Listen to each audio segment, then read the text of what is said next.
nicely framed. I can back up to get more. There you go. All right, welcome to the 10 Acre Woods and Tara's garden. Come on in. So everything is growing so nicely. We'll just do a nice little walk around. And so the sunchoke came back. I actually wasn't expecting it to come back. The marshmallow, oh, it came back very nicely. And the dianthus and tags kind of, they're both dianthus, different colors of dianthus are blooming. Lemongrass never came back. I was kind of hoping it would. So at this stage, I'm just pulling the big weeds. As they come up, they will go over the fence to feed the animals. They'll nibble on them. The coneflower, so now I'm just watching for any of the grass seed, that kind of stuff that comes up like this. Pull that. You don't necessarily have to pull the whole thing, but yeah. Oregano's doing really well. Catnip has come back. It's a little smaller than I was expecting this year, but still catnip. And I moved the blueberry bushes, as if you recall from last one. I did notice some little flowers on there, so Tiana will be glad that there's blueberries. I see some new growth here, which is nice. It just tells me that it likes the move, because they had not grown in like 5 years. So that's why I moved them. The rhubarb going to flower. Seeds are starting to show up. Lots of seeds are falling. I did put it out there that if anybody wanted some rhubarb for, baking and that kind of stuff. The honeyberries and the haskaps are doing really well. We're going to get lots of growth off those this year, lots of berries off that this year. And the asparagus, I'm not sure if you guys know, but asparagus is a perennial and will come back. But it is very important that you do not harvest all of it. It does need to grow up and then die back into the base in order for it to come back next year. So you can, I see one more that looks really good. You got about a 4-week window in the third year, so a 3-week window in the third year, and a 4-week window in the fourth year. And after that, you got about a 6-week window that you can harvest and then let it go to full growth. So we will now let it, I might pull that last one for Mark. He likes his asparagus. One last asparagus. I'll tell him it's the last one. Everything down here, lots of new asparagus. So as it goes to seed, grows up, it actually will go to seed as well. The rhubarb doing really well. The grapes have taken, so I'm hoping that they'll cover this and be permanently there. We're going to pick up the pace because that is thunder. All of the daylilies and irises that I planted are all coming. I'm starting to see the colors. Peas that were volunteered from last year are coming. I did do a different kind of coneflower echinacea in the backs of these. I do not see any coming on those, possibly a little coming there.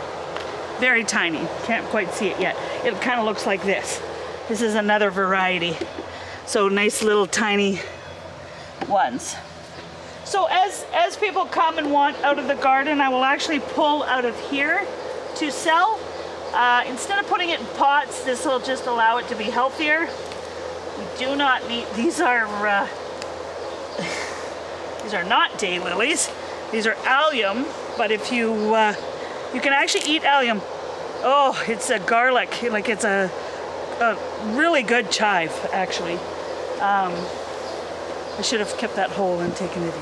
But that is rain. All right. As we go around the corner, the other grape is over here. All right, in here, I moved the safflowers out from the greenhouse. I also moved the chocolate mint that was on the other side because I'll cultivate a whole nother patch, as it looks like my one on the rock garden is not coming back. Sadly, but that does happen. I've moved the peas and beans are doing well. I moved a couple of the larger ones out. Down here we were questioning what this was. I definitely know it's of the chamomile family now, as it looks like daisies, which are the chamomile family. This is our variety of lettuce, but it does look like the flea beetle, or the little black flea beetles have gotten to them. So we'll see how that pans out. I have seen some of the watermelons popping up. So there's one there, one there, one there. So a few, they were older seeds. And the peas, the cucumbers in the back are not as big as I actually would think they would be at this time. The ones in the greenhouse are quite a bit larger. So I may move some of them from the greenhouse out here. We got a couple more people coming to buy plants. And then we've been harvesting about a cup of strawberries off these a day. Some of my tomatoes that I guess after this rain or later today will be planted. There's a watermelon. The thing I like about the leaves of the watermelon is it actually looks like watermelons. Alright. Down here, I do have to whippersnip. I do all my landscape whippersnipping and mowing on Friday. And that is just because we're open on the weekends. I picked out my tomatoes that will go out here. And after this rain, maybe later today, soil will be nice and wet, I'll put in my tomatoes outside. What's really neat about the tomatoes is we tested one year where we planted seedlings out here, and then we planted seeds, we planted seedlings, and I planted large tomatoes. And the cool thing is no matter what stage you are, they always catch up and harvest at the same time. So it's never too late to plant and get them in the ground. Now that the soils are a nice, regular warm temperature, see, this chocolate mint did really well, which is shocking because that was in the, yeah. But that chocolate mint did not come back. Big bumblebee. Ugh. Following him around. Big bumblebee. In the greenhouse, I was sorting today. I took out all the plants that had not taken. So what's left for either selling or planting out here, the variety of peppers, hot peppers, your ghost peppers, Santa Fe, Baron, jalapeno, Chinese, I got Hungarian, there's a whole variety of them. The tomato little ones are here. So this was full. I've sold a few and obviously pulled from my own garden. Little blue dragonfly.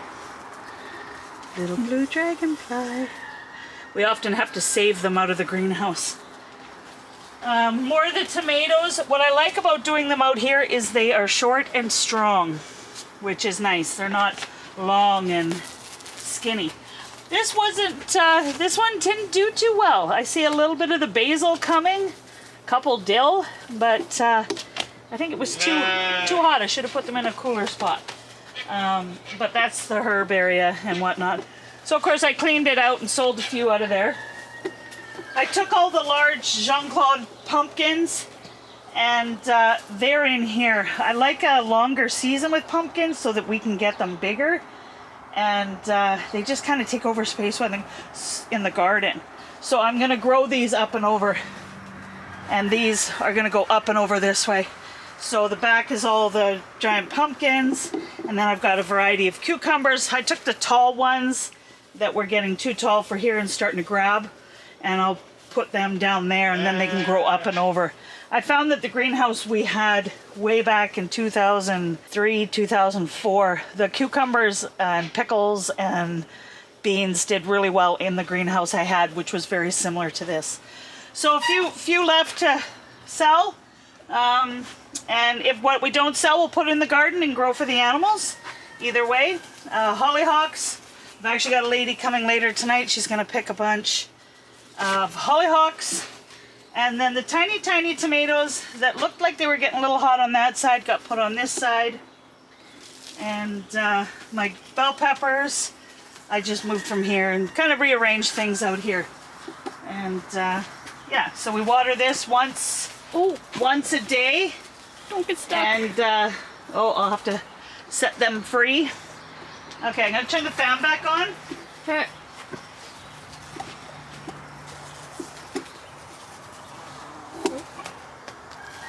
Obviously my purple millet grass, which we all know Tara really likes. So all three are gonna go to seed.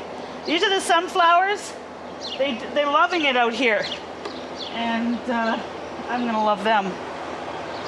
Bee balm is going to bloom soon. I'm gonna put the peppers out here. So I've taken the peppers from the greenhouse that I want to grow and they're out here. I'm gonna put whatever is left for the sunflowers out here in the middle. So we got this weekend, I think will be the last one that I sell. After that, everything will go into the garden. You see the maples next year, these two beds, I'm gonna grow things like the Saskatoons and the elderberries and the wild plums, and we're gonna seed them in here just like this so that we can pull the trees to sell those that are asking, because a lot of people want the elderberries and the Saskatoons. So carrots are taking their time, but as long as they're growing underneath, that's all that matters. The chives, this is the garlic that I planted, so it's coming up. I see some carrots in here, and you know what that tells me is that they seeded from last year, because I didn't put carrots in here. So that is volunteer carrots from last year. The chives, once these all go to seed, you can actually pop these flowers and then put them with vinegar and make a flavored vinegar, which is really nice.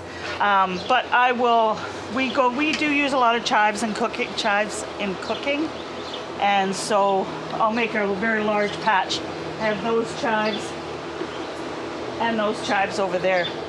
Now, this year, I wasn't quite sure how many of the trees, the black walnut and the butternut walnut trees were gonna come, but they have done phenomenal this year. So all these young babies have popped up this year, so we'll pot them and sell them. Couple choke cherry left. The ivy, loving it. It does grow very fast, and you have to give it haircuts and trim it and keep it where you want it, but eventually I want it all along the side, so looks like I'm gonna have to pull that up weight-wise. Strap it. Strap it up. So, all right, well, before the rain hits, we will say have a great week, happy gardening, and of course, if there's anything in my garden that you wanna come share, then message me on Facebook. Talk to you later, guys. Bye.